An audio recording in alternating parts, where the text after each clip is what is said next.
Good evening. I welcome you all to our thematic track on complementing grid with decentralized solar energy, how to support solar entrepreneurship. Now I request Mr. Amit Kumar, Senior Director TERI, to deliver the welcome address.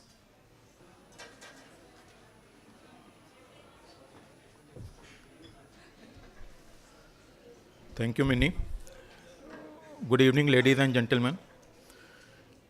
In fact, in this era of 100% village electrification and Saubhagya and all, to see that so many people are willing to spend their time on this particular aspect is very, very encouraging.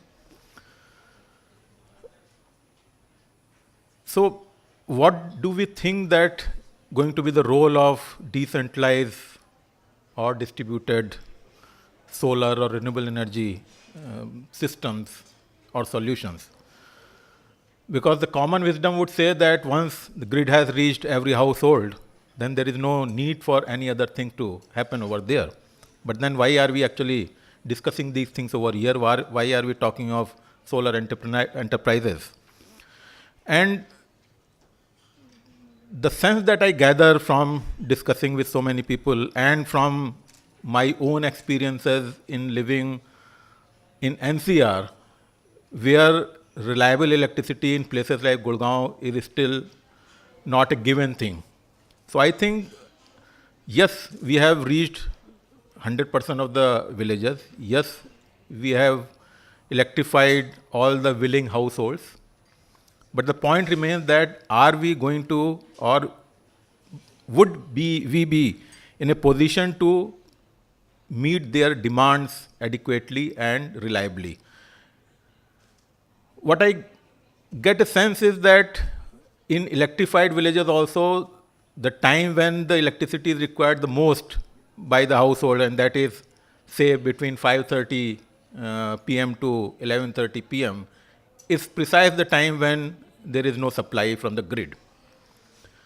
And even otherwise also, if I look at it from the small businesses perspective, which require electricity during the daytime, the reliable electricity is still an issue. Yes, hopefully in 5 years, 10 years down the line, that thing would also be taken care of. But the issue remains that can distributed solar systems actually occupy that space where, while we earlier used to talk about substituting grid, now we talk of that how these distributed systems actually can complement grid. That even if grid has reached there, in order to supply reliable electricity of the quality that is required would actually be a task that these distributed solar system would be actually performing. I also had a good discussion with one of the leading microgrid solution providers, and his view was that now increasingly he is looking at his company more as a utility. So it's not only that electricity becomes a supply option, but rather what can be done around that electricity become more important as far as these enterprises are concerned.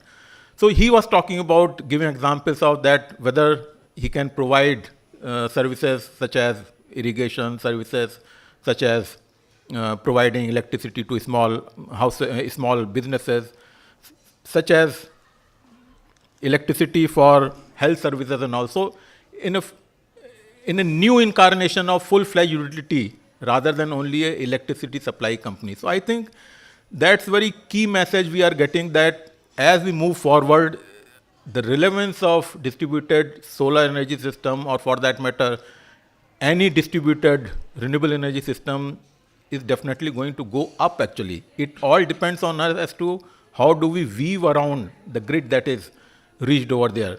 If we think that off-grid was the only option, then probably we are not exploiting the full potential of these distributed systems. And we need to actually think of these as decentralized and distributed systems which are going to complement the grid that is going to be there. Because the point of the fact remains that as far as a distribution company is concerned, for them to supply reliable electricity to these far-flung remote areas definitely is going to be a drain on their economics. So to that an extent, if there are other systems which can do the same thing in much better fashion, in much more cost economically fashion, I think that would actually add to their portfolio also. So that's where actually we are bringing solar enterprises, solar entrepreneurs in the picture as to how they are going to now change their way of thinking that they have been doing so far, and what kind of challenges do they face when they transform from one form to other, and how are we going to actually tackle those challenges. So this session particularly is actually designed for that, to discuss these challenges that solar entrepreneurs are likely to face, and how do we actually address them so as to make them in a viable business model. So without any further ado, I would again thank you all and welcome you to this particular thematic session of World Sustainable Development Summit 2019. Thank you.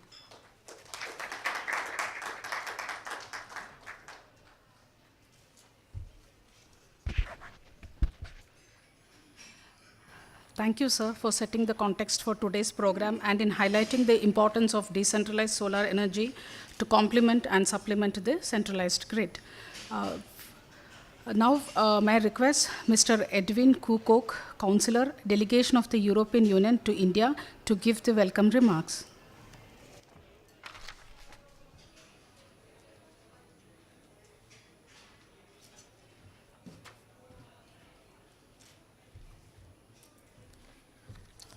So, good evening to all of you, distinguished colleagues.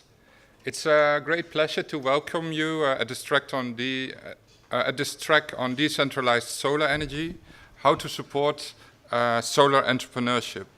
I'm very enthusiastic about this event. First of all, because of the good cooperation with Terry. I'm new in India. It's the first time I cooperate with Terry, and I really enjoyed it. I would like to congratulate Terry with the World Sustainable Development Summit, with the impressive program and with the impressive speakers. I'm also very enthusiastic because of the cooperation with the European Investment Bank, the Bank of the European Union, and happy that Donald accepted to set the scene for this specific track. I'm very enthusiastic because of the fact that our participation in the World Sustainable Development Summit is the first thing we concretely do under our new project, the EU-India Clean Energy and Climate Partnership. Allow me to say a few words on this, and more in general on the cooperation between the EU and India. As you know, the EU consists of 28 member states, India of 29 states and 7 union territories. These are big member states like Germany, France, still the UK, Italy, Spain, Poland, slightly smaller ones, but also often big economies, like my country, the Netherlands, Belgium, Denmark, Sweden, Finland, the Czech Republic, the 3 Baltic states. So this is the European Union, 28 states, 24 languages. Also in India, you have an enormous amount of languages. Also in Europe, we are coping with 24 different languages. Our motto is united in diversity. I think yours is unity in diversity. We have 50 crore people. We are a big democracy, and we have elections this year in May for the European Parliament. So there are some similarities, interesting similarities. In the area of clean energy and climate action, India is a key partner for the European Union. As you can see on the photos on your table, in 2016, at the EU-India Summit, Prime Minister Modi agreed with the European leaders to have a clean energy and climate partnership. This commitment was reconfirmed in October 2017 at the next summit, and then again it was strongly reconfirmed by the EU in its EU strategy for India in the end of last year. We try to cooperate with India in a very concrete and often technical way. We try to exchange our knowledge and learn from your knowledge. We work together in the area of offshore wind, solar parks, and we have a rooftop solar program. We work together in the implementation of energy efficiency in buildings. We work together on smart grids, And also, a very important area of cooperation is research and innovation. And we always are very interested in India participating in our RNI program, Horizon 2020. And on energy in particular, following the launch of the Mission Innovation Initiative at the Climate Conference in Paris, in which both India and the EU are strongly involved, especially in the area of energy, we also want to engage with India to see where we can cooperate on research. So as I said, today's track is organized under a new large project, which will take place for the coming 3 years, which is currently in the inception phase. So we are still talking to many stakeholders in India, and we try to learn from what's going on and see how we can contribute in a valuable way.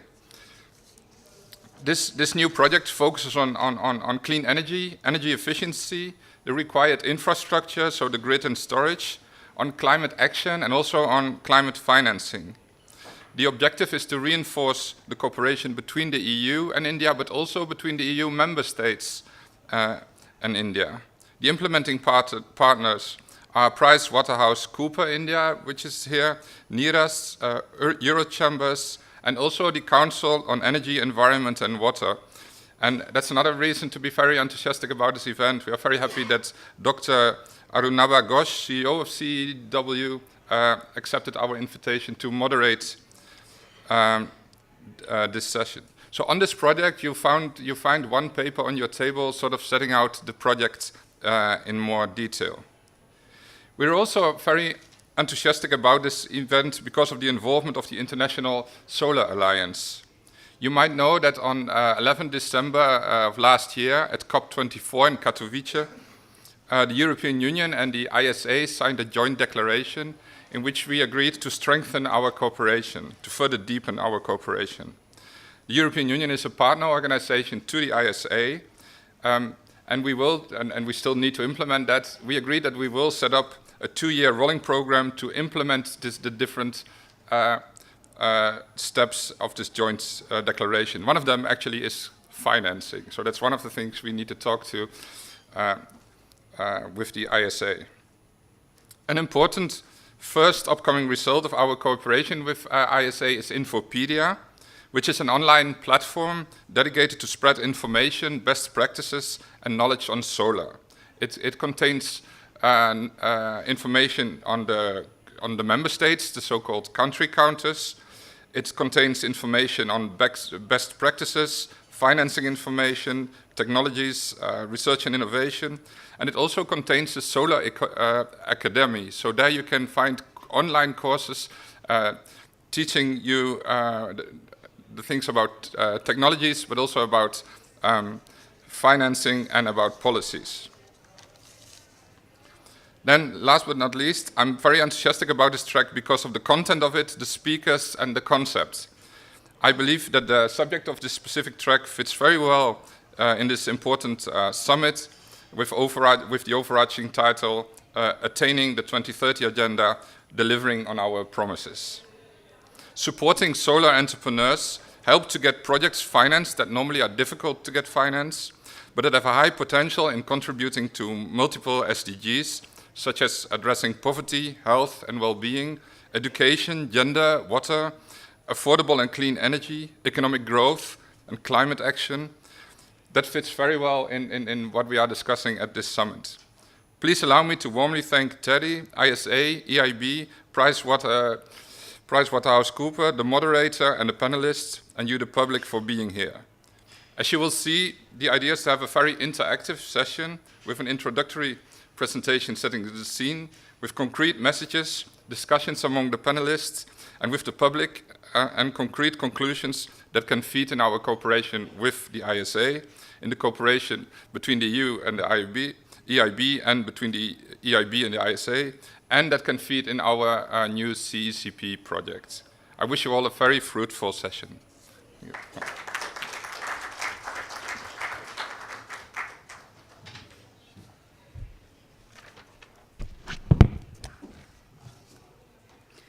Thank you, sir, for highlighting the knowledge partnership and cooperation between India and European Union in various arenas of clean energy.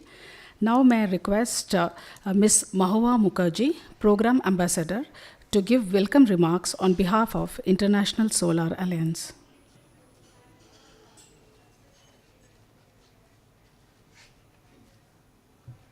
Good afternoon, everyone, and thank you for attending this very exciting session. I think that all the wise words have been said by my two predecessors. Terry is the knowledge partner of the ISA, and as Mr. Edwin just explained, the European Union has just signed a partnership, an implementation partnership with the ISA, along with the European Investment Bank is also a partner of the ISA. So without further ado, I think we would like to just jump straight into the session. And thank you very, very much for all your support to ISA. Thank you.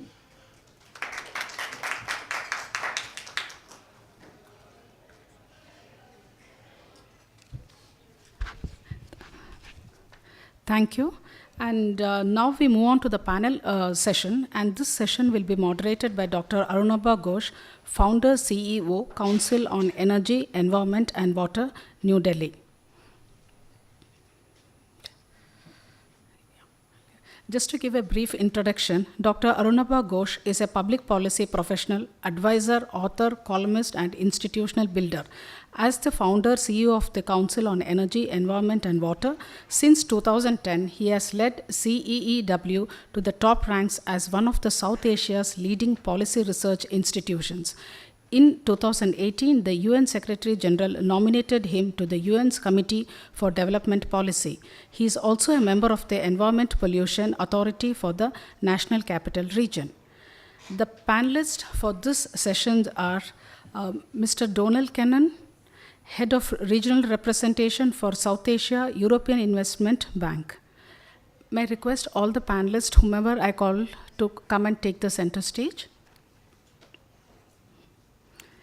Ms. Mahua Mukherjee, Program Ambassador, International Solar Alliance.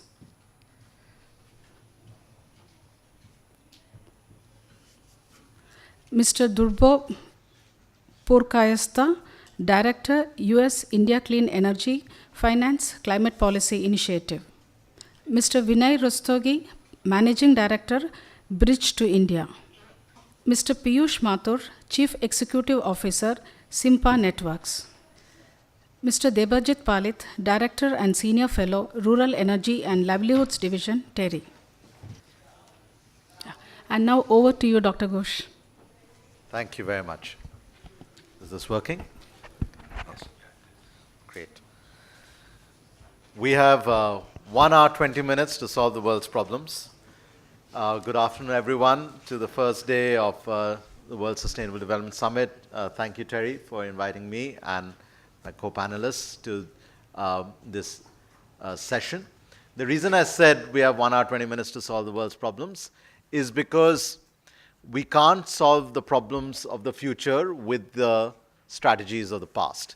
And what this session, I hope, can highlight for you is that the strategies, the technologies, the business models, the financial instruments, as well as the behavioral changes from the point of view of consumers, are going to look significantly different in future, as has been the case in the past.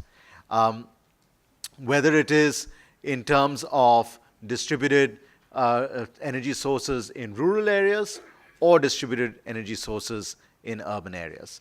If we have to meet the Sustainable Development Goals, if that's the theme, and we have 11 years precisely to get there, we have to think about goal number 7 as interacting with all the other 16 goals.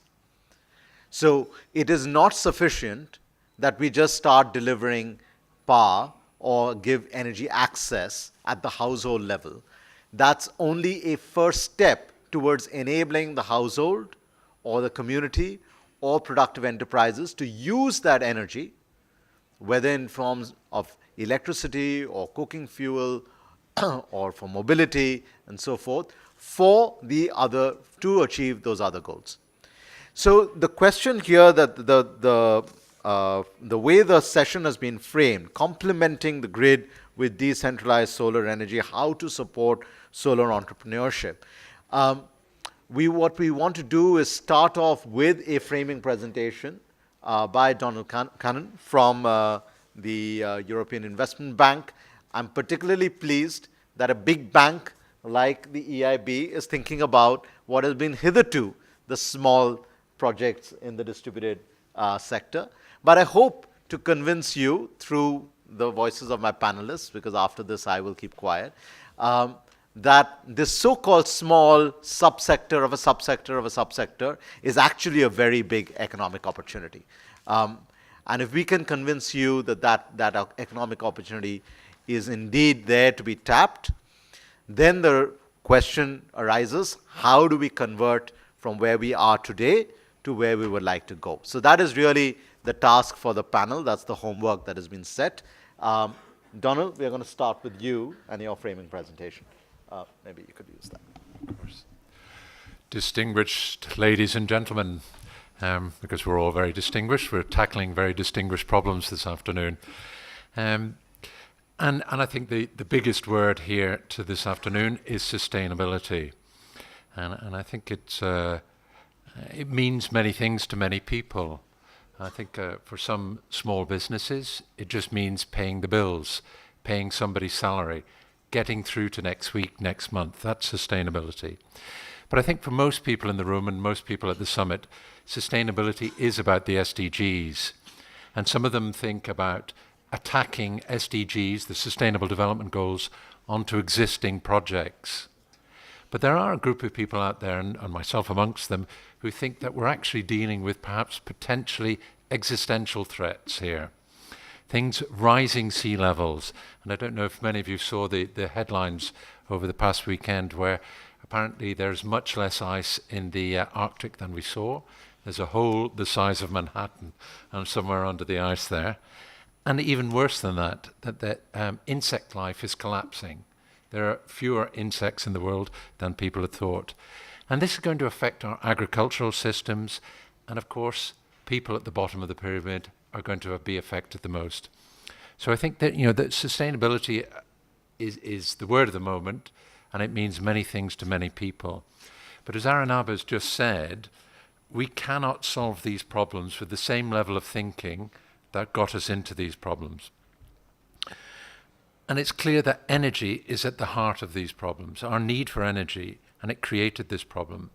And this afternoon's discussion is really about the role of distributed energy, and a second very important factor, the role of mass entrepreneurship in distributing energy out to people is part of the solution. It's certainly not the whole solution, but it can be a very important part of the solution. For the moment, I would argue it's an undervalued part of the solution, and it's a misunderstood part of the solution.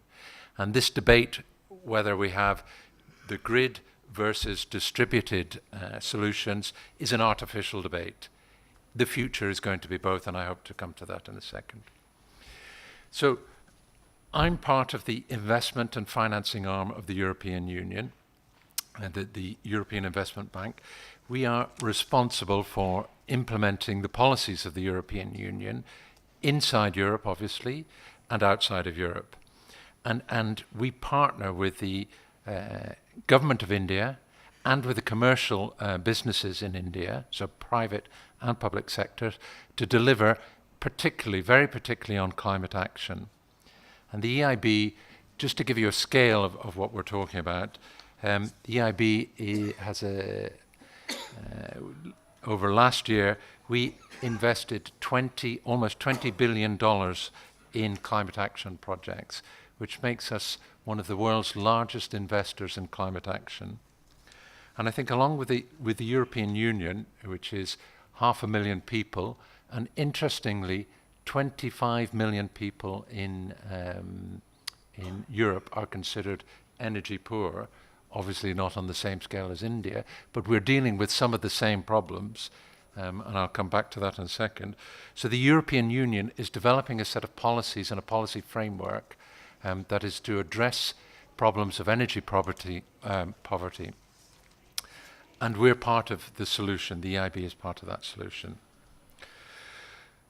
And as the chairman from Cherry just said, there is a very important elephant in the room here.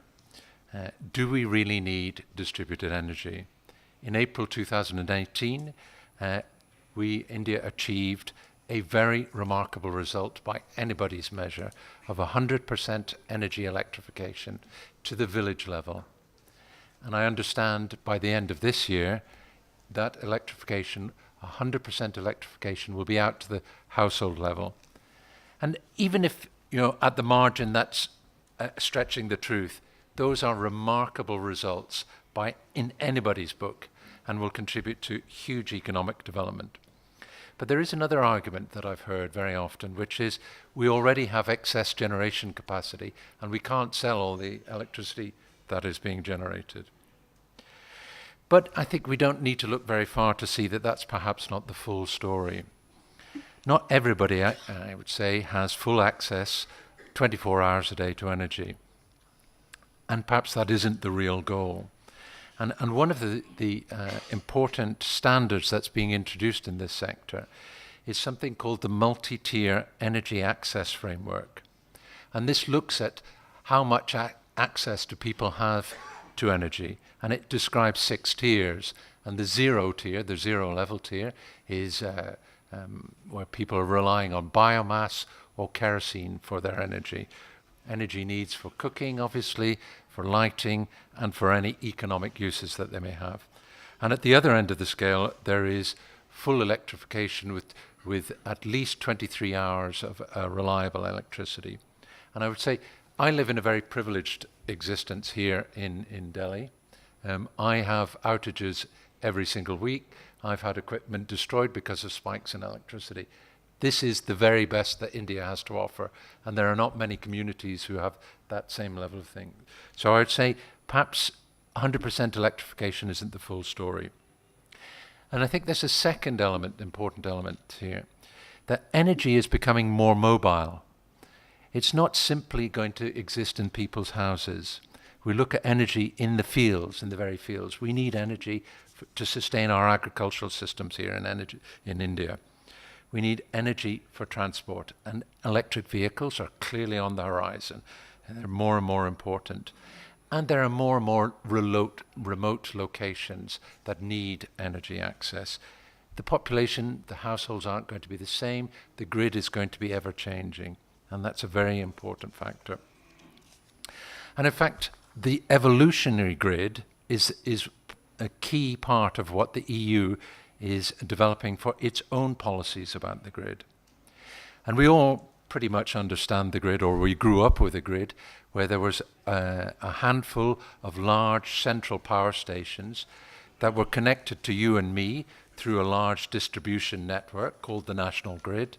And then there was a distribution system that allowed us to pay for that grid and that generation. And even here in India, I think there are something like between 500 and 1,000 large-scale power stations. But the European vision of the grid is really quite different. It's a grid not of thousands, or even tens of thousands, or even hundreds of thousands. It's a grid of tens of millions of points of generation. And, just as importantly, tens of millions points of storage. Where your car becomes a point of storage, energy storage.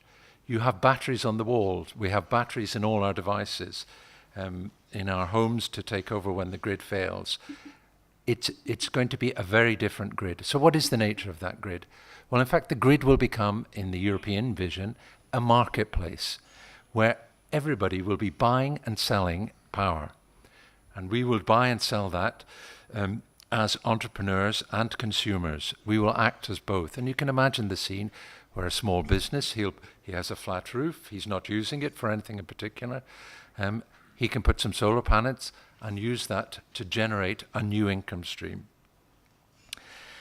So this massively connected marketplace is one aspect of the grid. A second aspect of the future grid is that not all of the storage and not all of the generation will be always connected. The grid will be increasingly mobile. A third aspect of the way the grid is evolving is that there will be a new type of players emerging onto the grid. These are aggregators, energy aggregators. So people, at the moment we have large-scale generators and consumers at opposite ends of the grid. In the future there will be a new set of businesses that are buying and selling power at the level of community, at the level of groups of businesses and so on. And finally, a key part of the new grid is that there will be a variety of technologies on the grid. So storage, just looking at the sheer variety of storage solutions, we all think of batteries, large-scale car batteries and things, but in the future there will almost certainly be hydrogen. And we have seen many island states that are now generating excess wind energy, using their excess wind energy to generate hydrogen, and then sell hydrogen in boats. And this will be part of the grid. There are flow batteries, and even something I found out earlier today, zebra batteries. I don't know if anyone's heard of zebra batteries, but these are apparently batteries that work at very high temperatures and are very efficient for, they work at 270 degrees and use salt to store energy. Anyway, it's a very different future. And part of that future is this highly distributed generation and highly distributed storage. So we see a second factor in the EIB. One of the reasons we're deeply interested in this sector is we see a second set of factors driving distributed renewable energy.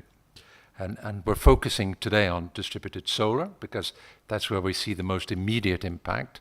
But there will be distributed hydro, distributed biomass, and so on. So distributed technology. And what is it about distributed technology that's important? Well, if you think most distributed technology solutions have 4 components. And these are small solutions costing $5, between $5 and $20. They all have a system for generating electricity. They all have a system for storing electricity, usually a car battery or equivalent. The applications that we're seeing, they all have some load device, and it can be a lighting, or it can be a fridge, or it can be a television, or it can be a water purification system, or it can be a light manufacturing system. So they have some load system. But I would argue perhaps the most important element of these distributed systems is the intelligence that's being put into them. And this is perhaps where India has a unique opportunity, because it has a combination of engineering and IT skills that are perhaps unparalleled in any other. And you combine that with the level of innovation. I think this is where we see the market evolving very dramatically. So the basic technology has those 4 components, and the intelligence in there is very important. Second characteristic of these distributed technologies, and why we're excited about it, is they're very low cost, and particularly in the solar field. The cost of solar panels, as we've seen, is driving down dramatically. And the cost of battery storage is coming down dramatically. Thirdly, they're highly energy efficient. There are a lot of DC solutions out there that use much, much less power than traditional AC systems. A fraction, 10% of the power. So we see televisions and so on that are using, and fridges that are using a quarter of the power than their AC cousins. Another reason we're excited is we see that there is high demand, high consumer demand for these distributed applications. Not just for lighting, which is obviously very popular, but for cooling, and primarily for entertainment. And actually just a little interesting story. When I first arrived in India, I went on a tour with the Salam Balak Trust here in New Delhi, which looks after orphan children that arrive in the New Delhi train stations. And the first question the guy asked me said, when children get a little bit of money, what's the first thing that they spend their money on? And it's always entertainment. They're going, if they can get access to watch a television or something on a mobile laptop or something, they will spend money on that. And I think that's just generally true of people. So a large part of what is driving distributed solutions is, of course, entertainment and hopefully commercial applications. So as I mentioned, I think the key to all of this, understanding the emergence of these distributed technologies, is the intelligence that comes with it. And the intelligence is in linking payment systems to these technologies. So people can remotely know if somebody has paid for their lighting or paid for their refrigeration. And they can turn it on and off as soon as people have got payments. That allows people to access their clients, so build a client base. They know what their clients are up to. They can maintain a connection with them. These are important parts for businesses. They can link those clients to businesses, and one of the solutions that we've seen is solar panels mounted on storage facilities, on trucks, on the tops of trucks, and the solar panels are used to drive cooling, and the temperature can be set to the produce that's inside the container. And the container, the intelligence can be used to determine where's the best market price for the peppers, the chilies, whatever is in the container, and take that container to market. So there's an element of linking to the market space. And finally, as I mentioned earlier, there is this possibility to link to the new grid, the future of the grid. This intelligence will be able to buy and sell the excess power that the farmer is generating through his solar water pumps and so on. He'll be able to sell it into grids and so on. So far we have the two factors that are changing our view of distributed renewable energy. First is the new vision of the grid, the highly distributed grid. The second is the evolution of the technologies, and particularly the inclusion of intelligence in these technologies. The third factor is the commercial factor. The affordability, the cost of these solutions is driving out new markets and new economic opportunities. Basically, there is money to be made here, and that's what we're counting on to drive this. And we've seen this because there are large numbers of new entrants in the market. And these new entrants are original equipment manufacturers, so fully integrated. They do all the design work, they do all the build work, and then they do all the distribution work. And then there are pure distributors. They see the advantage, and we have many examples, and we'll hear about them. They see the advantage of a solution, a solar home lighting system costing $15 to $20. They will go out and sell that. And of course, there are many hybrids out there. There are microfinance institutions that are now taking these technologies and packaging them as part of their offerings. And that affordability is driving the sustainability. But a second factor driving the sustainability is using this intelligence to linking payments to products. So now, pay-as-you-go systems become possible. You can have lease-to-own systems. So people, instead of having to buy the systems outright at the very start, they can make a small down payment, and then they can pay progressively over the next 12 or 18 months. And after 18 months, they have a system that they own that can generate the power that they need for their lighting, for whatever, for their business. And more importantly, from our point of view, perhaps from an SDG point about, is the product sustainability. Because businesses have an interest in you as a client and in making sure that you keep paying over 12 months, 18 months, 24 months, their products have to become sustainable, not disposable. And so the products can become the starting point for an expanded systems.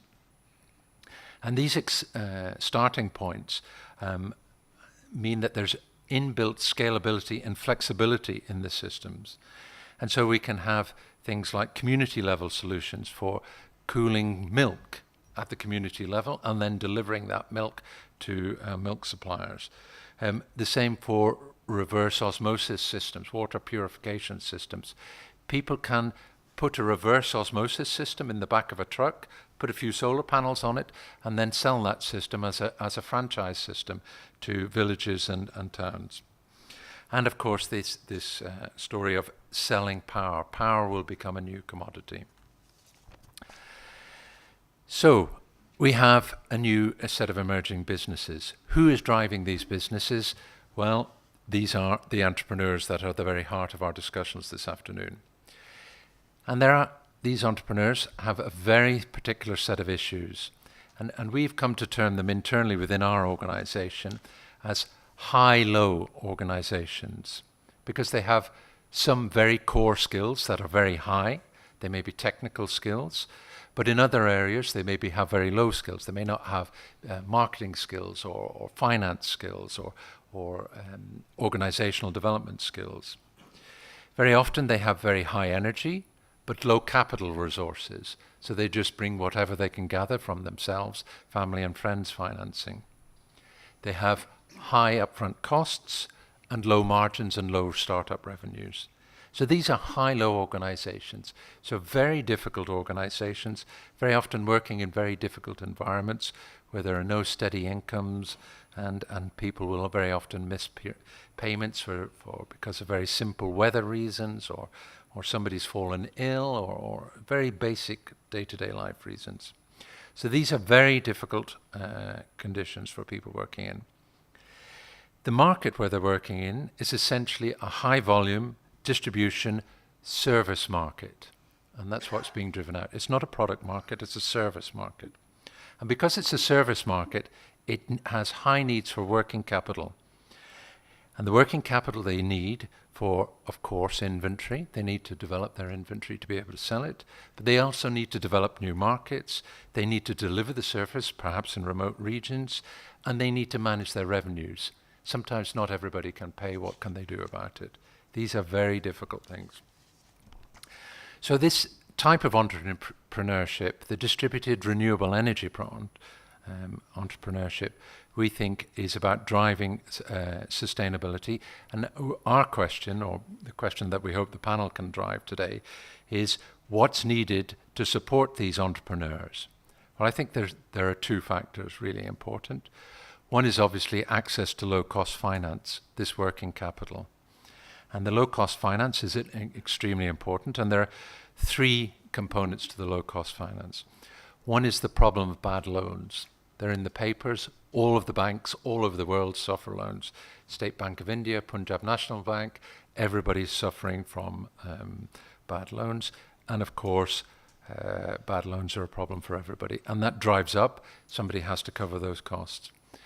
The second set of costs are obviously the source of money. And we would like to attract international finance. International finance is usually dollar, euro, sterling. That exchange attracts foreign exchange risks.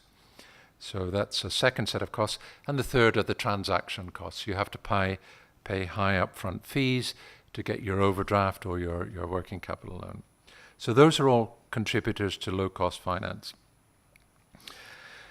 Second area of support is really through technical assistance, and we call it low-high technical assistance to match the needs of the entrepreneurs. And there are three basic needs, and I'm sure we'll hear more about that as we see them. Those are for product development, for market development, and for access to finance. And there are many channels for delivering this. There are, of course, microfinance institutions, but there are, of course, mentors, angels, incubators, accelerators, venture capitalists, all of which have their own agendas and all needs, and are very difficult for small businesses to deal with.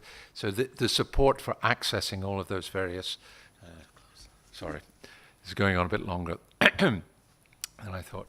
Okay, so very final point I'd like to focus on is come back to this sustainability question that Arunabha mentioned. Clearly, we're talking about SDG 7, affordable clean energy, but there are, if we take the first 10, we're addressing all 10 of them. Decent work and economic growth, clean water, health, education, gender, poverty, hunger, all of them are all being addressed. Now, the key to unlocking this, and this is perhaps the most important thing I'm going to say this afternoon, is that there are a formalized set of indicators out there for measuring the impact, their outcomes on these things. And these indicators can be independently measured. And once we've done that independent measurement, we can certify that these investments that people are making are SDG compliant. And that will attract in a whole new set of investors. The EIB has already, at the end of last year, launched an SDG bond that was way oversubscribed for investment in the water facility. We can do exactly the same thing with distributed renewable energy, whereby if we can certify that the investment proceeds are being used for SDG compliant products, we have no problem in raising the money for those kind of projects. So thank you very much. Thank you, Donald, for a terrific scene setter. You've really covered a vast landscape, so we will forgive you for overstepping the time. But I think you've also laid the scene for what is to follow. I think a couple of things that Donald mentioned are germane to the conversation, not to say the rest of it isn't. But the first part is, when you started off saying that, it's not just about, and Mr. Amit Kumar was also saying, it's not just about connections. At CEW internally, we have a tagline, energy access is beyond connections, right? So when you apply a multi-tier framework and you see the range of opportunities opening up, immediately one of the ways in which the future is different from the past is that energy is no longer a commodity, it's really a service. And that's really where the distributed end of the energy system becomes better at delivering or responding to service needs as opposed to a commodity push or a supply push as we've been generally used to. And the other aspect that you touched upon a lot about from the point of view of the entrepreneurs and what are the challenges they are facing or otherwise. And we hope we can spend a lot of time on that. We're going to kick off with some of the good news. And I'm going to call on Piyush Mathur. We started operations back in 2013 and have since solved some of the very fundamental problems which Donald referred to. We started out as a high-low enterprise, if I can use your expression, but I'm pleased to inform you that we're becoming more steady. But I think, let me just pick up financing first, because one of the key insights we had was that the problem of access to energy is intricately linked with the problem of access to finance. If they had the money, fortunately the technology in the form of distributed solar has existing for so many years to solve their problem. But they could not afford it. They can't afford the upfront cost of these systems. So we realized that we have to package our solar devices and solar solutions for these homes with financing. And that gave way to what Donald again described as a pay-as-you-go model, which makes it easy for our customers to buy decentralized energy devices, which today are of a size very much like a captive power plant at your own home. So that's the vantage point from which I speak. Coming to the very sort of topic of this discussion, that what's the relevance of distributed renewable energy in an environment where grid is seemingly going to solve all the problems? Well, I'm sure round about 100 years ago, a similar debate would have happened in the transport sector, that what's the relevance of cars if you already have trains and buses? A similar debate would have happened in telecom sector, that what's the relevance of a home phone if you can walk up to the nearest post office and do a telex or a telegram. But we all have cars, however sort of uneconomic an investment that might be at a micro level. But there's a reason why we as a society, as evolving humans, want to control our infrastructure and want to control our resources. We've seen that pattern play out in adjacent sectors, and in energy, because of the technology evolution curve, it's playing out only 100 years later. So we are at that tipping point when this technological change is happening. And in this period, when it's happening, we are having these debates about, well, whether to adopt it and come to terms with it or whether to continue ignoring it. Understandable, it happens in all sectors. So we should also have that debate. But there is good news. There is good news that the biggest energy companies of the world are seeing the writing on the wall. They're seeing an ecosystem, again, which Donald very elegantly covered in his opening remarks, where the grid and decentralized devices will coexist. In fact, the grid itself will become a network and a highly decentralized network of or nodes of decentralized systems. So we are on that journey to decentralization, and our business as well, Simpa, has now been acquired by NG, which is a large energy major with operations in over 100 countries, $50 billion plus in revenues, probably the largest generator of gas-based energy. So they've seen the writing on the wall, and they're now embracing the decentralized technologies and sponsoring them to create a future where decentralized will coexist with centralized. So this is, I think, where we are at that tipping point when this sort of wave of decentralization is gaining momentum, slower than all of us would have liked, but we're just waiting for that tipping point. Thank you, Piyush. I was just wondering, if we know what the future is going to look like broadly, it's going to be more distributed, more digital, and enable more empowerment of the consumer.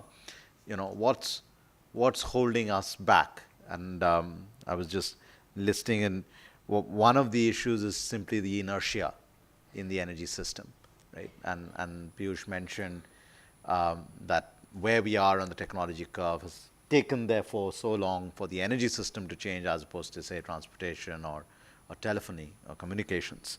But there's inertia not just in kind of the business models, there's also inertia in the technology. The transformer that we use today pretty much looks like the same transformer that was around in the late 19th century as well. So what can disrupt that inertia, at least from a technology point of view? I want to now switch to Moa Mukherjee. You heard from her initially in the welcome remarks, a program ambassador for the International Solar Alliance. Moa, tell us a little bit about where are disruptive technological innovations happening in the distributed energy space. I'd like to follow up on what the previous speakers have said. I think, as Piyush mentioned, the technologies have been around, but it's really only in the last couple of years that we've had three factors happening at the same time. I think Donald alluded to these as well. A lot of development on energy efficiency, super energy efficient appliances, which require a much smaller source of energy to run, because as we know, storage and the solar panel are 60% of the cost of the overall decentralized appliance.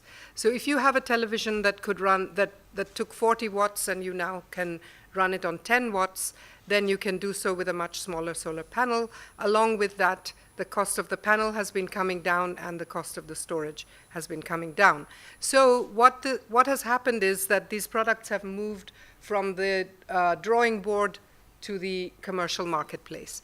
Now, the really exciting thing, I think we've known about solar lights since about 2009 or 10, that they've been commercially available as an alternative to the kerosene lamp. But the really exciting thing are things with motors that have now become commercially available. This includes fans, pumps, all of these things until about late 2016, I think, were not easily available or being distributed.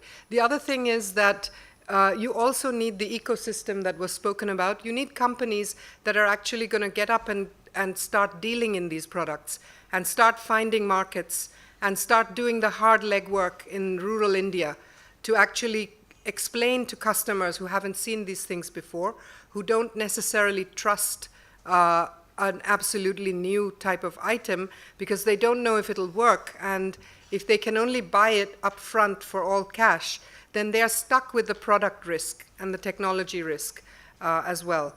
So to my mind, cooling with fans, table fans, ceiling fans, stand fans, air coolers, these are some of Simpa's products as well, as some of the other companies, this is going to become a huge need as global warming pushes up temperatures. So I think cooling is really going to be one of the disruptive, air cooling for people's well-being and productivity is going to become one of the disruptive technologies. The other one is cooling of food to prevent spoilage and wastage of food, as well as harvest and crops. Cold storage chambers will also prevent farmers from having to make distress sales on the day of harvest, just to monetize the fruits of their labor. And another very important cooling function is vaccines and medicines. I think cooling insulin, cooling any kind of vaccine during epidemic outbreak and so on is another very important function that will be an energy guzzler. So if we can solve the cooling requirements for medicines as well through distributed renewable energy, this is another very valuable disruptive technology.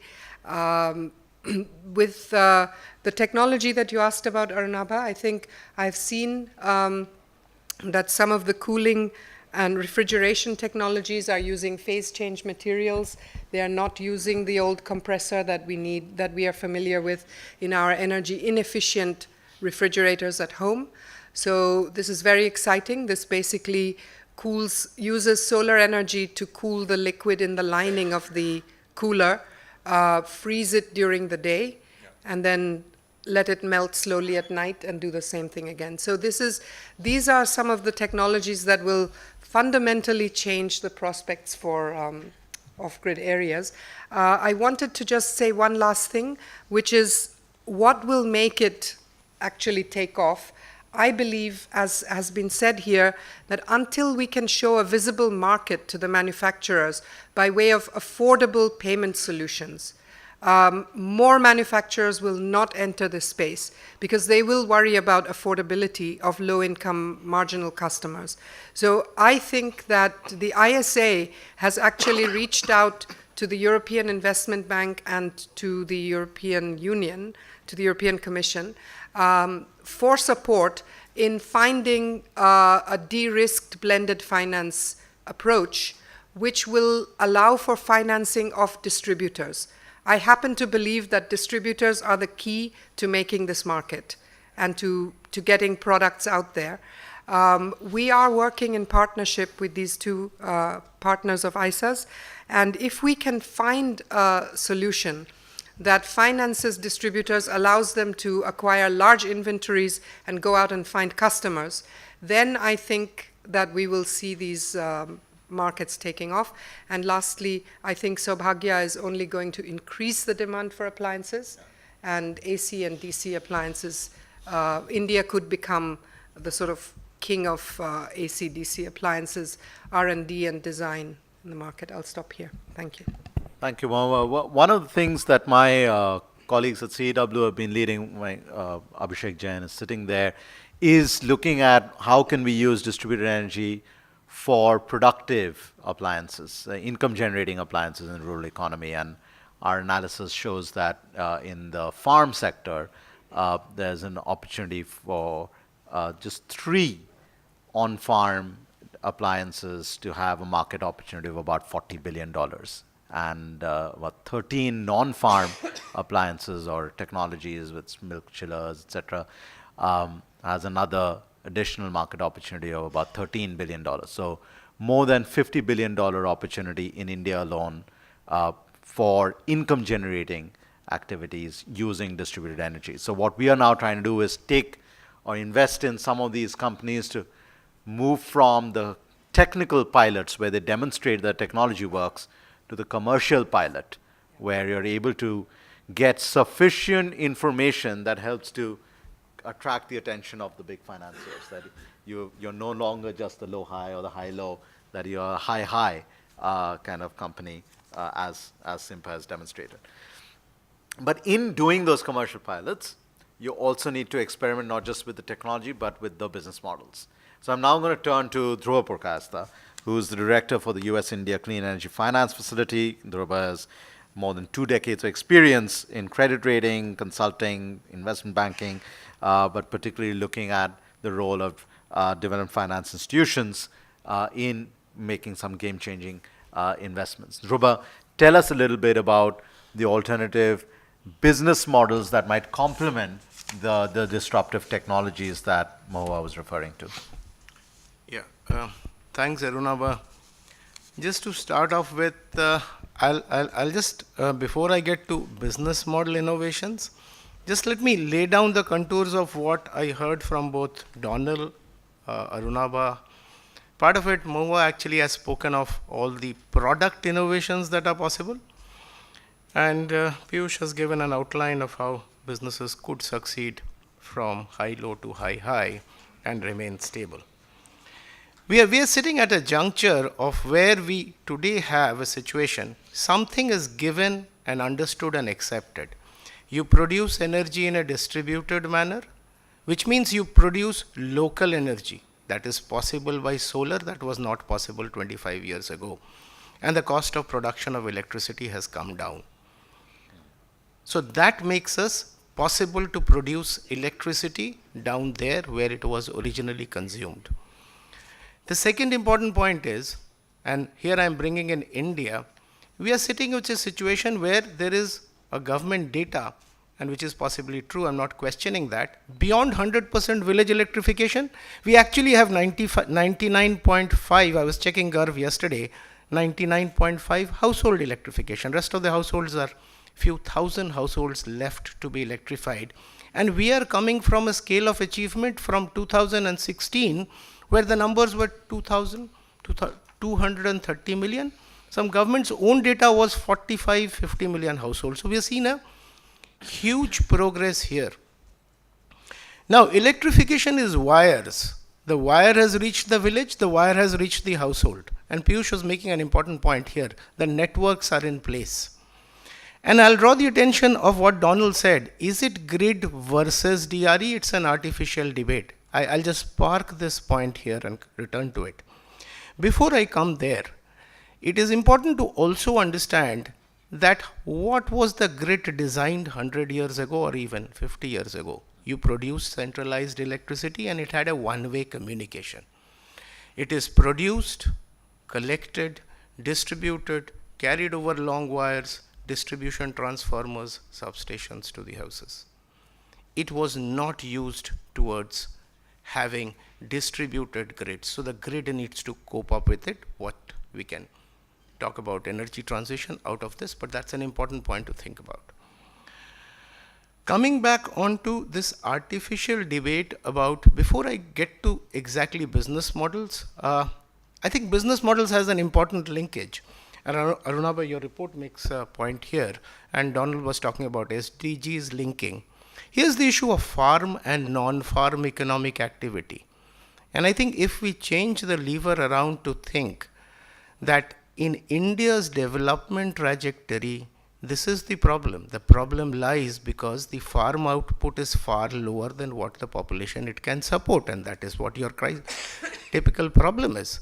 Because your contribution is lower, it supports higher population, our non-farm economy, but rural.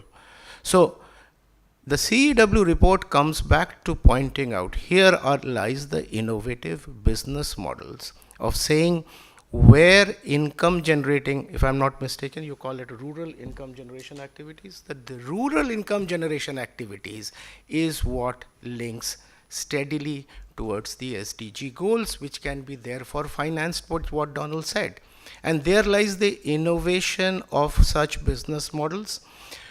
Part of it is in pumps, but there is a problem of mobility of electricity generation, therefore you come back to storage. I'll come to the point, and Mo was making this point about falling costs. And it's important to recognize this here, that in the farm sector, there are a few applications which can be solar pumps are taking off, but there can be farm mechanization, which is very, very low in India. India's productivity is very low compared to even comparable countries. So there lies potential. The most interesting point here, we are sitting with 100% electrification. This report, how long, maybe 3 months ago you published it? Or maybe slightly 6 months ago, you're bringing to table a point that the entire responses say that single most factor is reliable supply to electricity, which is what constrains these business models. So what are we seeing? 100% electrification, and there lies the integration of business model where you need to use the grid as a set of wires and the business models.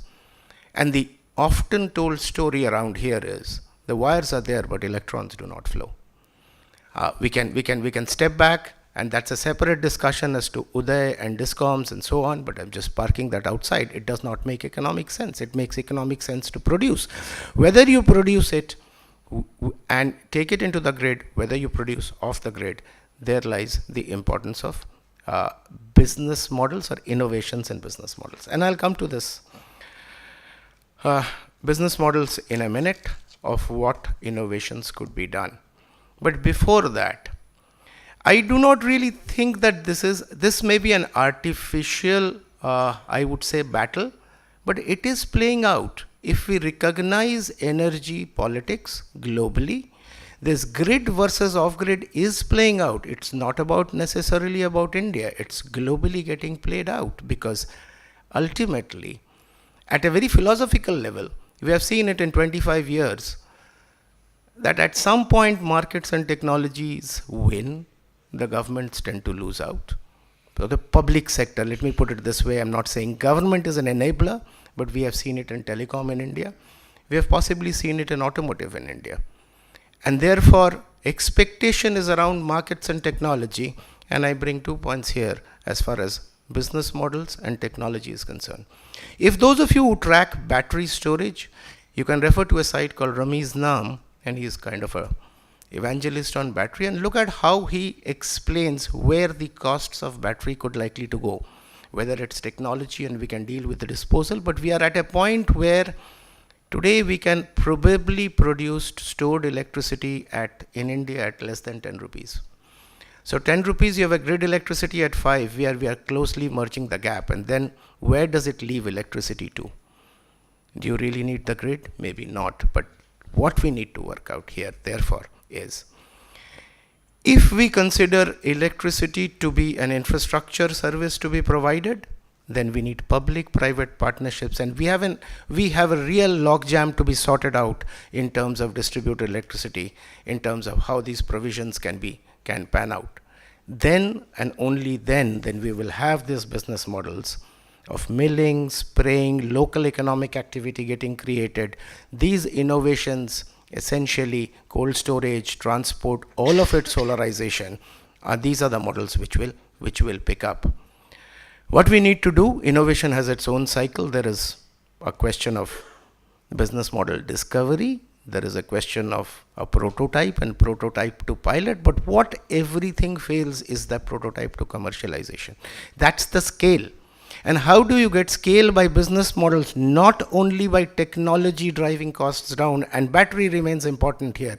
We expect the costs to be down, but not by technology. If this adoption is lifted up, and here there is possibly a public role, possibly. I'm saying there is a role for the public sector because the public sector is owning the grid.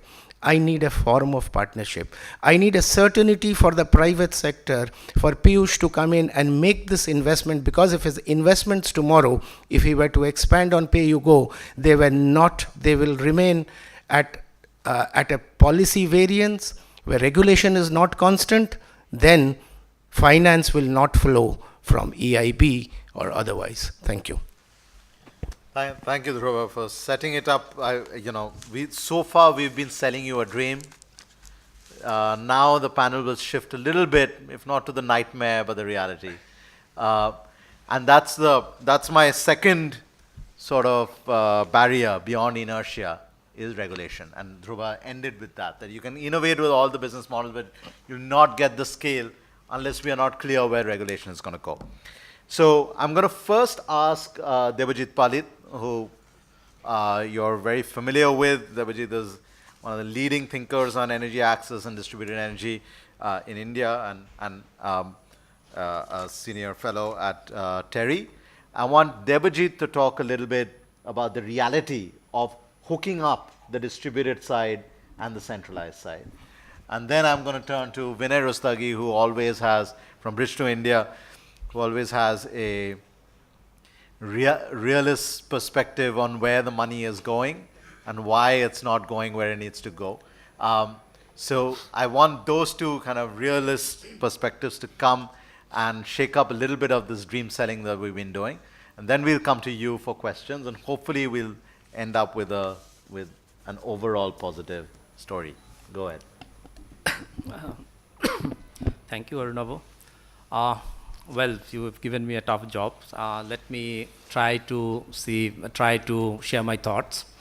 Might be some blunt views, not necessarily pro off-grid or pro-grid, but some practical issue challenges and try to give some solutions. Well, the way the electricity distribution system has been developed, whether it is in India or elsewhere, I think, and it is developing now. I think is increasingly. I fully agree that we need to devise models where central grid and DRE or distributed energy solutions need to speak to each other wherever possible. Probably everywhere it cannot speak, but wherever possible, we should try to make them speak. But the problem is that the current institutional and the regulatory and the policy architecture that we have, whether it is in India, South Asia, or any other country, they still tend to consider both in isolation. So I think in the policy framework, the policy space or the regulatory space, I think we are still not considering them as complementary to each other. So the policies are still being made where the grid cannot reach, we'll put up off-grid. That's how the sentences are framed, whether it is in India or elsewhere. Or in the regulatory framework, somebody will come back and say that, well, the solar are fine, but cannot provide electricity in the evening. Or somebody, policymaker, would come back and say that, well, we have the coal-based power plant where we're giving the fixed cost. What happens to that? Because the marginal cost of getting power from the coal is only for the fuel cost, which is very nominal. So are we going to compete with that nominal 1 rupee or 1.5, 1 rupee 50 paisa or something like that? Because anyway we're giving for the fixed cost. So I think these are some of the challenges where we need to answer these challenges. And it's high time that we start considering them in complementary fashion. More so because consumer doesn't distinguish between what is an off-grid electricity or a DRE electricity or a grid electricity. For them, I think what is important is that whether you are providing them adequate electricity, quality electricity, reliable electricity at a price which they can pay. And if we can develop business model and a regulatory regime around these parameters, I think the consumers would be most happy to take electricity from both DRE and the way they are happy or unhappy in taking electricity from the grid. The other important point is that there need to be a business certainty. Now, we have models. I strongly believe that most of the DRE models have been reactive rather than proactive. So when I say reactive, 5 years back, we used to say that, well, in India, all villages are getting electrified, but it's fine, villages are getting electrified, households are not getting electrified, so we can still survive.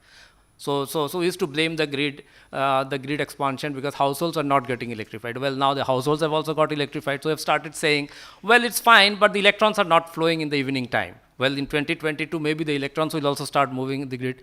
So does it mean that the DRE has no business? So I think we have to change the narrative in not considering all this as a problem of the grid and develop our business, but rather we have to go beyond these narratives and start thinking in a futuristic way on how to develop our business. So that's very important. Now, there might be solution around that. You can still develop business around that, around this new narrative, So what is important is that if we have to really promote DRE, the roadmap should be clear on what we are providing to consumers. And can we meet their aspirational demand at prices similar to the grid, which is a regulated price, one, or can we convince consumers to pay higher prices for reliability? Indian Electricity Act do allow you to have differential pricing. So can you convince consumers? So for that, the behavioral change is required. The consumer has to start giving importance to the electricity. For that, the income in the villages have to go up because you have to have a higher income for them to pay a little higher price. I think reliability is again a very relative word. For a data center, reliability 24/7, 50 hertz, 230 volt electricity will be considered as reliable. In village, maybe 19 hours of supply, 18 hours of supply will also be considered as reliable. So we really need to understand what are the indicators and benchmarks for all this reliability, quality, and all these things, and who is and for whom. This one, so that's very important, and accordingly we have to develop our business model. Important thing is how we involve the entrepreneurs. So I think what is important, well, somebody says that, one of my co-panelists also said that energy is a service, and distributed renewable energy can provide the service. Well, the grid can also provide a distributed service. You have a centralized technology, but the service can be provided in a distributed fashion by involving franchises, energy service provider, and others. Does it mean that DRE doesn't have a business? This one. So we have to think beyond all these things. What is important is that I think you have entrepreneurs in the village who might act as, and we have been saying it, I think for the last 5 years, that you have grid entrepreneurs, that means franchises or rural energy service provider who are providing the service on behalf of the grid company, but at the same time also providing a distributed energy service. Like they can provide sales and service of DRE, standalone DRE solution. If required, I have also discussed with some of those franchisee entrepreneurs who are willing to put up solar power plant, solarize a feeder, or maybe use a small hydropower plant in areas where hydel power is there, or a biomass power plant, to also augment and provide a more reliable service. If we can convince the consumer to pay a reliability surcharge, then probably the business model makes sense. And very recently, we did some analysis based on that. Well, in India, we have the microgrids which are in the sub 100 kilowatt stage, but we feel that in the sub megawatt, maybe 800 megawatt, 700 megawatt, 1.2 megawatt microgrids makes a very good business sense. It can compete with the grid electricity, because you have the grid, the cost to supply in the rural areas is almost 6 to 10 rupees in most of the discoms as per their ARR. You can actually generate electricity at 5 to 7 rupees from this megawatt scale power plant with partly storage, and with storage costs coming down, maybe if it comes down below $100 per kilowatt hour, I think this distributed solar feeder becomes very much viable. So you can also take electricity from the grid. The UP mini grid has come out with a policy. Unfortunately, they left it out, where the business model doesn't say that an entrepreneur can actually take electricity from the grid, use the solar or something else, and sell it at a weighted average cost, which might be little lower than the current microgrid, the pricing of the microgrid electricity, but little higher than the grid electricity.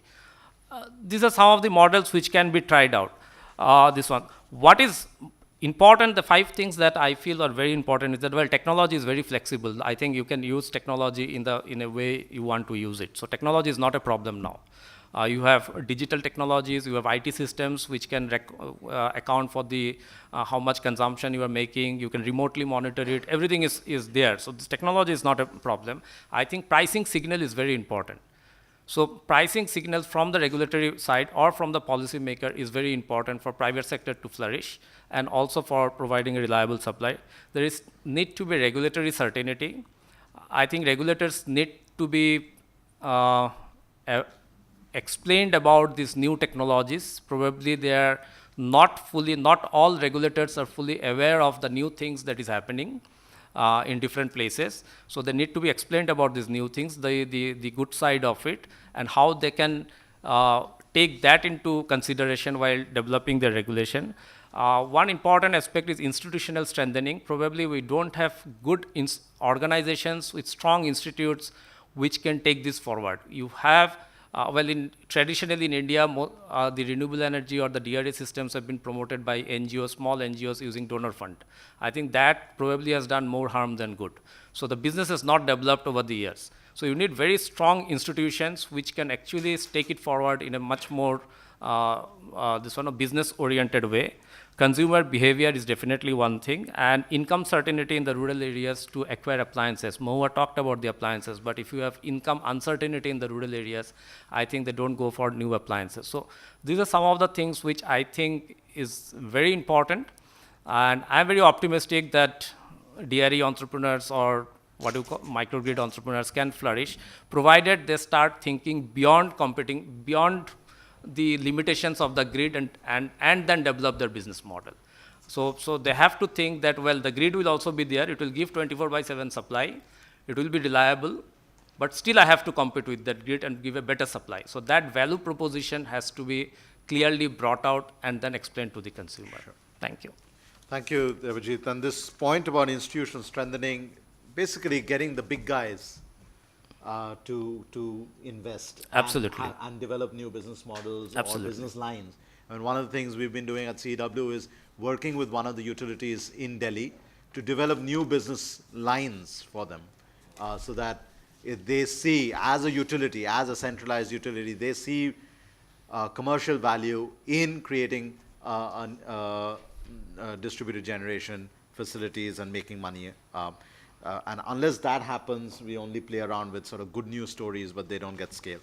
So Vinay, still, money doesn't flow where the sun shines the most. So, please explain to us why that's not happening. You're the money man.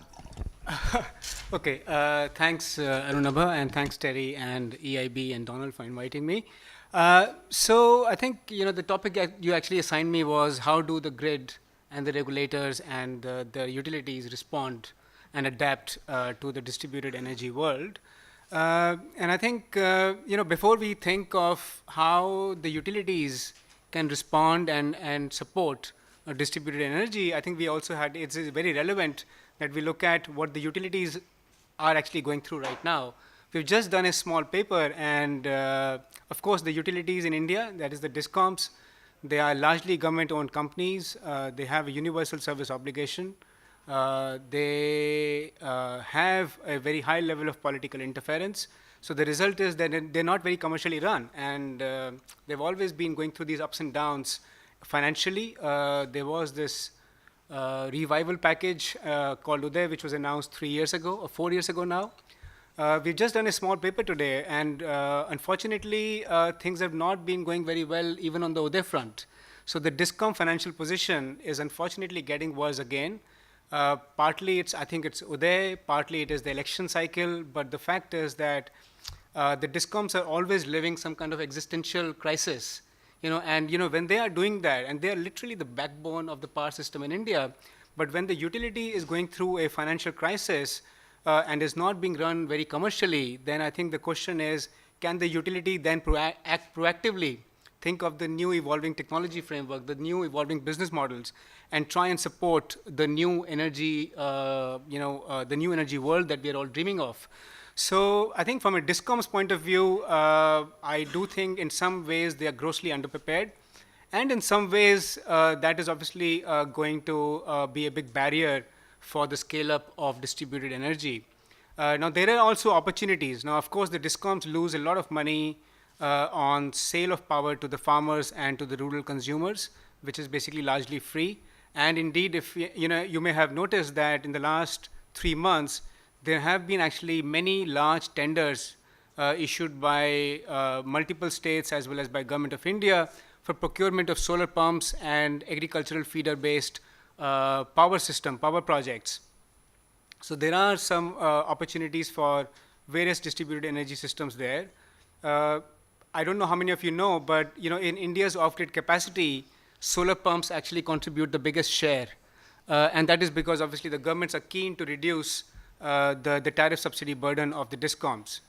Now, if you leave aside the financial aspect, I think there are 2 or 3 other key things that we need to look at. One is the technical side, in terms of, i.e., is the grid robust enough? Does it have the capacity? Does it have the reach to support distributed energy? And I think the answer there is very much evolving, because obviously a lot of work is going into the grid, a lot of investment is being made.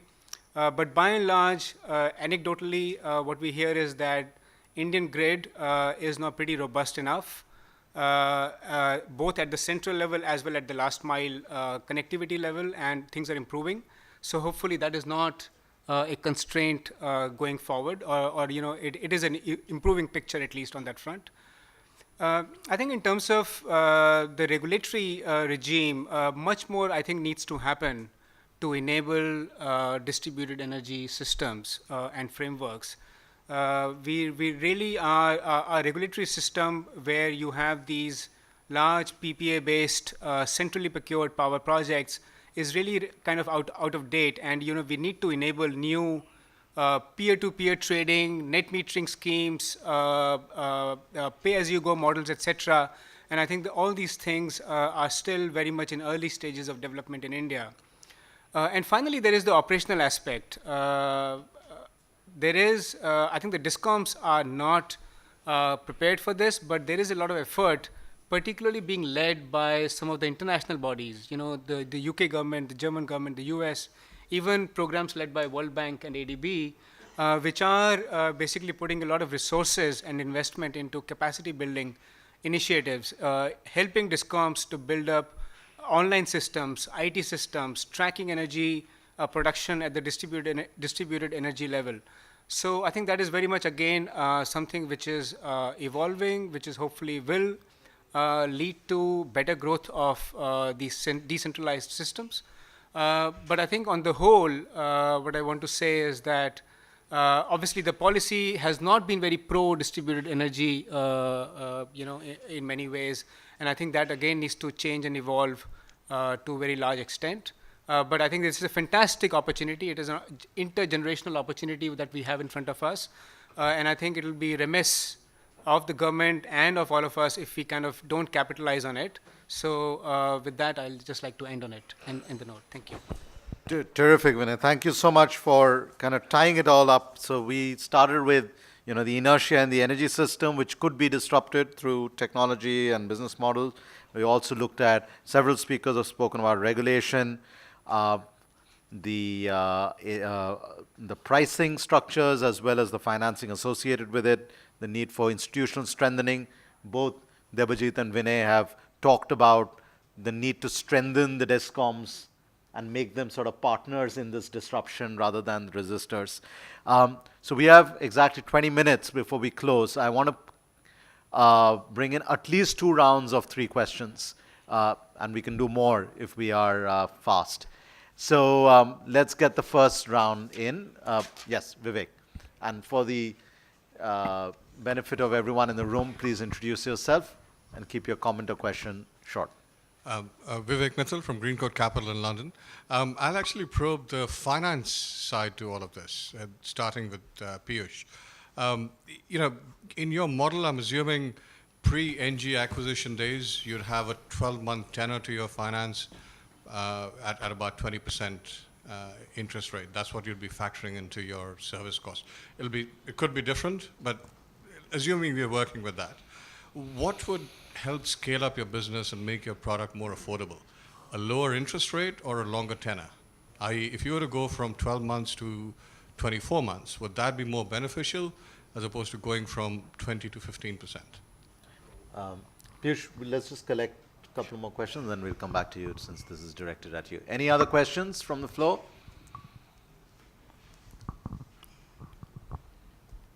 Yeah, Abhishek, please go ahead. Yeah, thanks. Abhishek Jain from the Council on Energy, Environment and Water. I was just wondering, when we are discussing the sort of, we broken down the discussion in 2 parts. One was selling this vision or dream, and second, the reality check around it. And I can, in my head at least, see a significant way in which we can sort of use the existing reality to springboard from that reality into this vision. I can see marrying happening between the two. But I would like some of the panelists to actually reflect on how we can actually use the existing reality and the pain points within existing reality to leverage that towards this vision that we are articulating for ourselves. And you have a particular idea in mind that you want them to comment, or? I'll just want to get some reactions before I sort of again jump in. Sure. Yeah, thanks. Is there a third question in the room? Yes.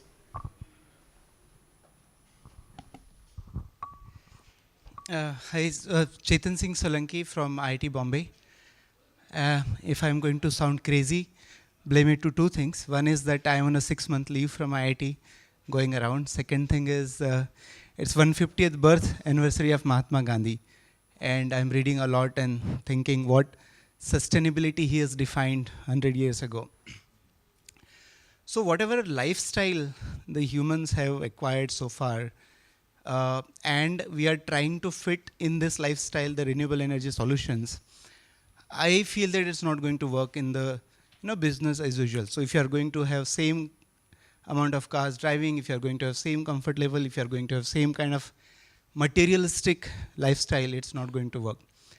So, so therefore, when we think of applying those sustainability criteria, he spoke about the village Swaraj or the village self-sufficiency in terms of the resources, whether it's food or clothing and other. Can we not think of something like energy Swaraj, where individuals and communities and societies can fulfill and generate their own energy needs and not necessarily going through the grid means, and the technology allows us to do that today. The PV module prices have come down very significantly, the battery prices are coming down, all those things are happening. Also, I mean, I have been asking this question, how many of us want a coal power plant sitting in our backyard and we supply coal to the power plant and we generate our own electricity? We don't want nuclear power plant either. And the river doesn't go to everybody's house. So the solar could be one solution where we can really think of energy Swaraj. So going from A to B equivalent life may not work, but if you make little changes in there, we can completely be off grid. And I think Dhruva also touched a little bit about why do we need grid at all. Thank you. Sure. So let's start with Piyush. Direct a question at you. Do you want lower cost capital or longer term capital? I would assume you want both. Well, we just want capital. So more than the cost of capital, if I can answer your question pointedly, it's the availability of capital to this sector which is an issue. For all the reasons that we have talked about in the panel discussion, the awareness around these technologies, the robustness of these technologies, the affordability of the target segment that we are serving, the risk characteristics of the target segment we are serving, none of them are very well understood. I think the questions from Abhishek and Chetan were sort of related. How do we go from the reality of today to this visionary reality of the future, which makes us much more empowered to power ourselves up? So, Moa, you want to take a crack at that? Thanks. I'd like to take a crack at that. And also just to note, as I was sitting here listening to it, the second part of the conversation, which was talking about regulation, was actually more on microgrids. Whereas the first part of the conversation, we were talking about standalone solar appliances. Why are those important? Because I think the service delivery, let's look at the SDGs that we were also looking at before, coming to Abhishek and Chetan's question. If you if we take 4 or 5 items, lamps, fans, TVs, and some sort of air cooler.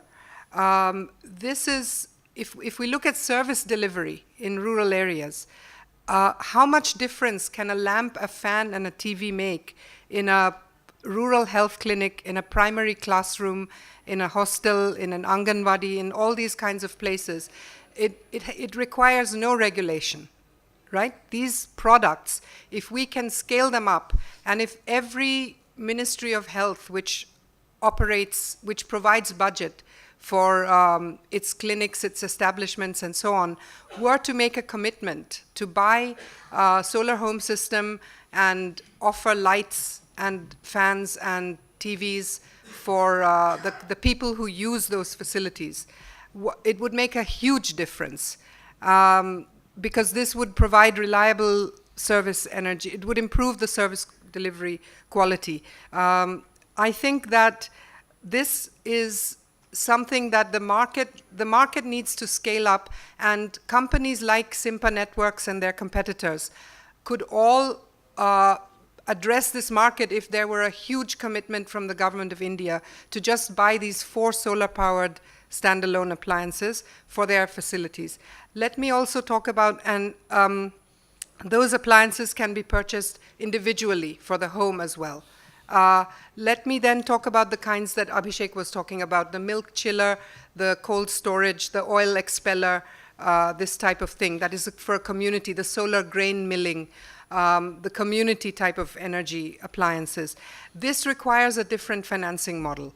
In my view, this requires something like a results-based financing, because this is not something that an individual can afford. Like a farmer's cooperative, this is where climate finance needs to come in and lower the cost.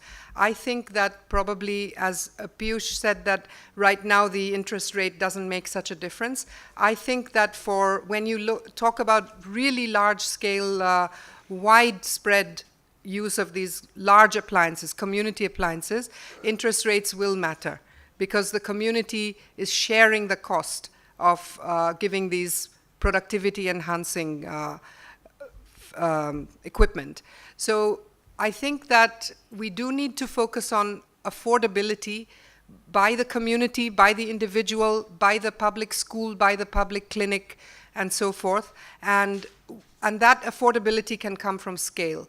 And this doesn't require, apart from, I think, regulation on safety and regulation on energy efficiency standards, probably this doesn't require much regulation. And I think that this will transform rural India. And I think it's the mandate of the International Solar Alliance to actually make solar technology applicable for the common man. This is coming to Chetan's question. And I think that there the International Solar Alliance is working with these partners to try and really scale up. I mean, India has unparalleled scale in the market. So I think if these products can be innovated and developed and manufactured here, they can go worldwide, but they won't be manufactured unless the market is visible. In other words, purchasing power. Debajit is right that he says if you have a rural variable income, you're not going to spend it on a new appliance. That's why we have to make the appliance so affordable and payable in such small installments that people don't want to be without that appliance, because they see what a transformative difference it can make, particularly to incomes for the community applications. Thanks. Unfortunately, we're out of time. We're actually 10 minutes over. I took those extra 10 minutes because we started 10 minutes late. We can take the conversation offline.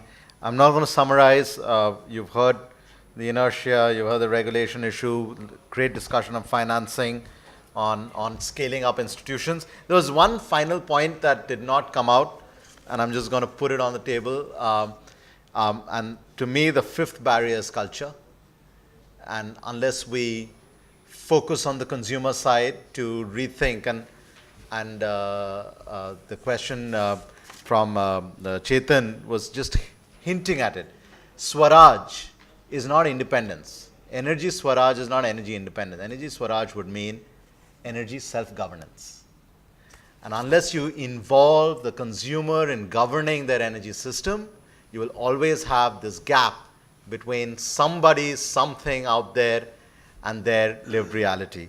2 weeks ago, I was giving a talk at MIT, and I went to the MIT Museum, where I picked up this kit to make a solar panel. It was meant for kids about 9 years old. My daughter is 6. Yesterday, we decided to build a solar panel, my 6-year-old daughter and I, and we succeeded. And that kind of, I was messaging to some of my colleagues. I said, start them young, give them a feeling that they can control their energy future. Thank you very much. Can I just...